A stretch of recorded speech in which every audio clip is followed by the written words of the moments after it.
હું જાઉં છું શબરી, તારે ઘરે રામ આવશે.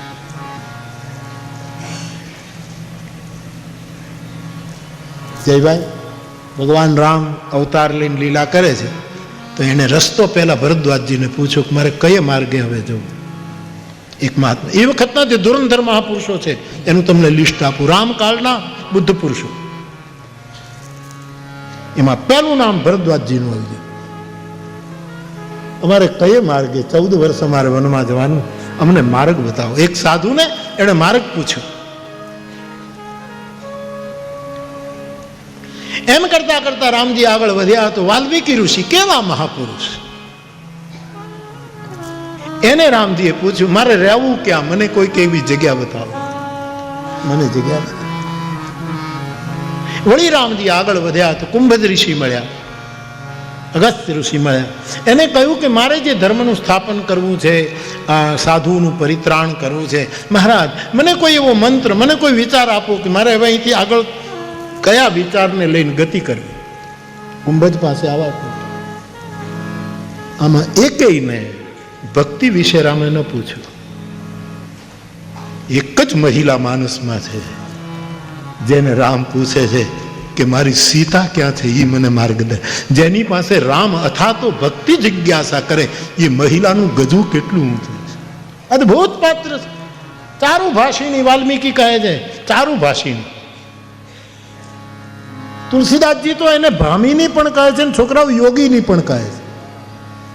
આ શબરી ભામિની તો છે. કહ રઘુપતિ સુનુ ભામિની માનું એકો ભક્તિ કર, માનું ભક્તિ કર. હે ભામિની.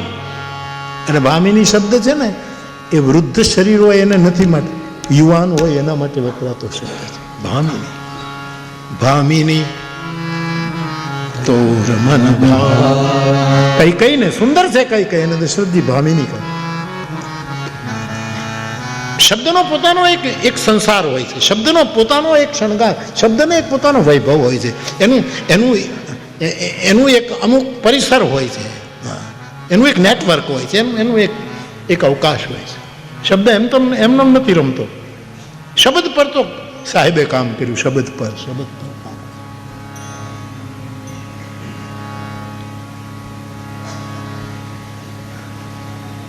શબરીને ભામિની કહે છે. પણ પછી તુલસીદાસજી લખતા નથી, પણ તુલસીના શબ્દો સાક્ષી પૂરે કે કેવલ ભામિની નથી, યોગીની પણ છે. યોગાનળ યજ્ઞ પ્રગટ કરી અને યોગમાંથી એ ભગવાનમાં એવી વિલીન થઈ કે જ્યાંથી પાછું ફરવું ન પડે. યોગીની પણ છે. અને મને કહેવા દો, તલગા જડાને બોલવા દો, તમે મને બોલવા દેજો. તમે એમ કહો પણ ક્યાં અમે ના પાડીએ છીએ, ક્યાં ના પાડીએ. ધક્કો છો, હું કામ ધક્કો, ઠપકો હું કામ, અમારો કાઠિયાવાડ શું કામ ધક્કો.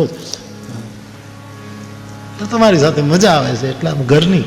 કબીરનું ઘર તો આપણું ઘર કહેવાય સાહેબ. બધાનું ઘરનું આમ જુઓ તો જેને આધ્યાત્મિક યાત્રા કરવી છે, તત્વની યાત્રા કરવી છે, શબ્દની યાત્રા કરવી છે, એનું ઘરાનું કબીર છે સાહેબ.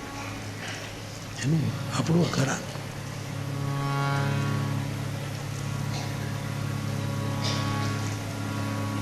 ભગવાન રામે શબરીના આશ્રમમાં ગયા પછી 9 પ્રકારની ભક્તિ ભગવાન સામેથી કોઈને આવું કીધું નથી. આ શબરીને જોયા પછી એને ભક્તિ શરૂ કરી. શબરીએ પૂછ્યું નથી કે મને ભક્તિનો ઉપદેશ આપો. જિજ્ઞાસા કરે. હંમેશા નિયમ એવો જ, કોઈક પૂછે તો બોલવું. આ મને તમે બોલાવ્યો એટલે હું બોલું. નહીંતર કોણ અહીંયા 9 દિવસ બેસે? દર્શન કરીને બાપુનો રોટલો ખાઈને વયા જાય. બાપુ હોય તો મળીએ ને ન હોય તો એમને સાહેબ બંદી કરી નીકળી જાય. 9 દિવસ શું કામ બેસી આપણે? તો પછી કોઈ કહેનારું જ નથી તમને.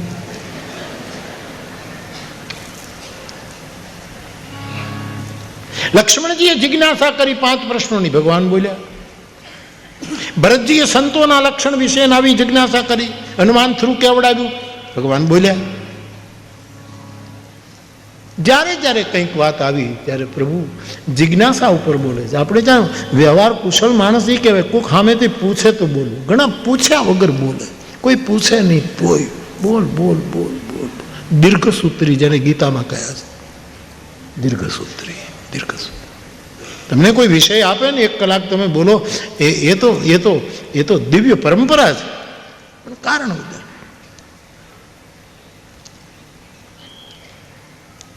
આપણે બાપુ અમરદાસ બાપુ આપ હતા અને શિવરાત્રિના મેળામાં ખબર, એટલે આપણે સરસ સત્સંગ ચાલતો હતો. અમારી વાતો તો એ જ હોય ને, બીજું શું હોય આપણે, શું હોય. હા, એ વાત કરતા હતા બાપુ, આપણે યાદ હોય કે નહીં. અને એમાં એક જણાએ કારણ વગરનો, લેવા દેવા વગરનો વાતો કંઈક બીજી ચાલતી ઊભો થઈ અને આ ગિરનારને કેટલા વર્ષ થયા. એટલે રામભાઈ કડસવાળો તો હાથ પકડીને લઈ ગયો, હાલ હું તને બતાવું ગિરનારને, તારા કેટલા છે એ પૂરા કરી દઉં, હાલ નીકળે. એમ ઘણા કૂદી પડે છે, બીજાના ગારિયામાં કૂદી પડે નહીં. પૂછો, અથવા તો બ્રહ્મ જિજ્ઞાસા, અથવા તો ભક્તિ જિજ્ઞાસા, અથવા તો ધર્મ જિજ્ઞાસા. રામ જિજ્ઞાસા કરે છે.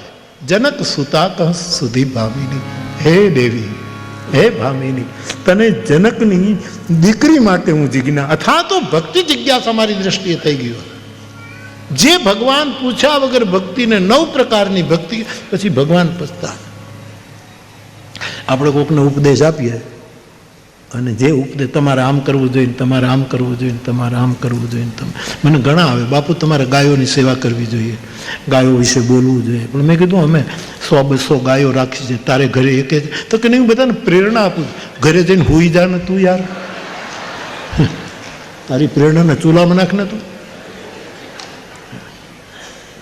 આમ બધા આમ કરવું જોઈએ ને, આમ કરવું જોઈએ ને, આમ કરવું જોઈએ ને.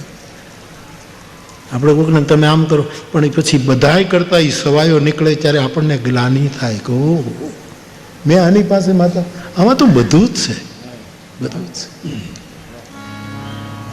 અમારે ગામનું નામ નહીં આપું, વડીલનું નામ પણ નહીં. હમણાં મારા ચિત્રકૂટમાં જયભાઈ એક વડીલ આવે, ફૂલસાબમાં બહુ લખે, અને મારી પાસે બાપુ માફી માંગવા આવ્યો છું. મેં કીધું વડીલ શેની માફી, કઈ માફી? નહીં બાપુ નહીં, પહેલાં તમે મને માફ. પણ મેં કીધું દાદા આ વસ્તુ અહીંયા આવતી જ નથી, તલગાજડ આંગણે માફી ને સજા ને ગ્લાની ને આ બધું અહીં દેખાતું જ નથી.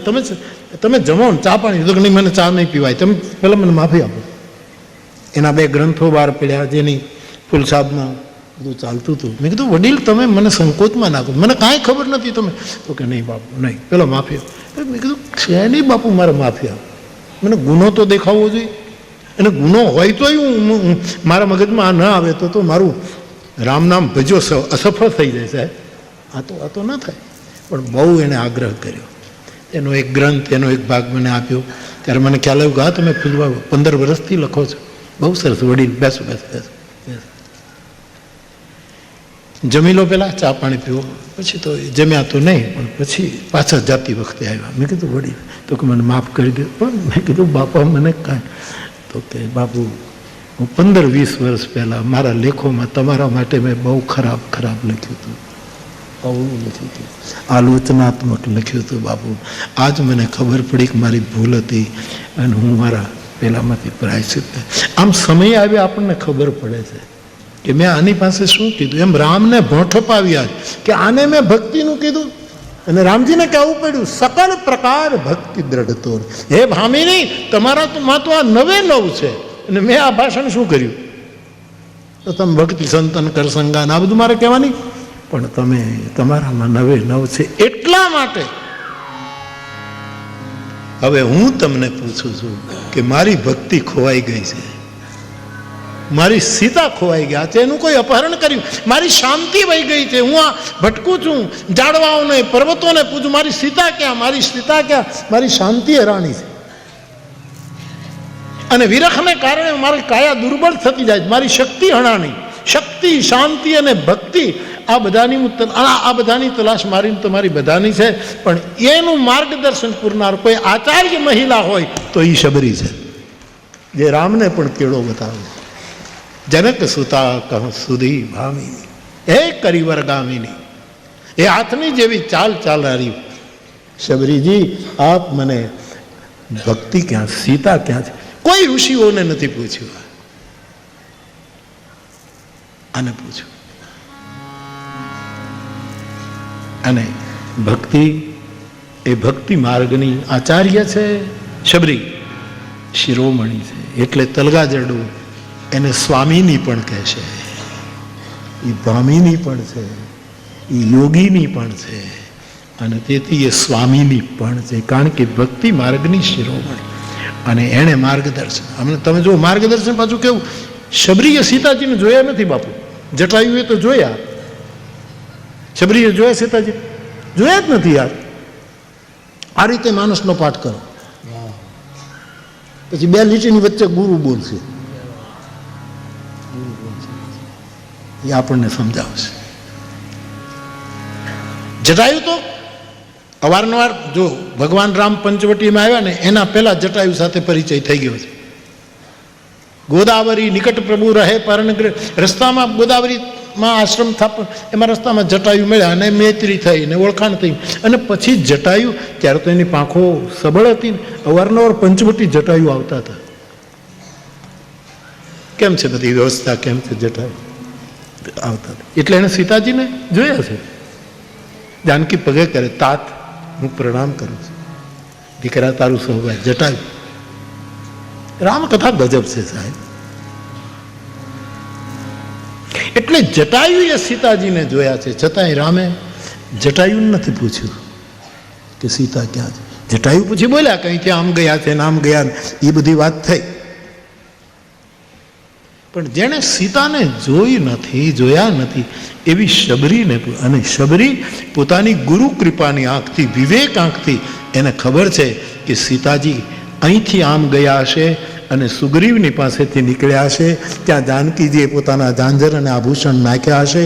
એ સુગ્રીવે માટે મહારાજ પંપા સરહી જાઓ રઘુરાય, આપ પંપા સરોવર જાઓ અને ત્યાં સુગ્રીવ સાથે મૈત્રી. આ માર્ગદર્શન શબરી પાસેથી રામે પ્રાપ્ત કર્યું છે. અને ભગવાન રામ, શબરી ગજબ છે. ગીતાવલી રામાયણ પઢો. જો પરદેશથી કોઈ એનઆરઆઈ આવે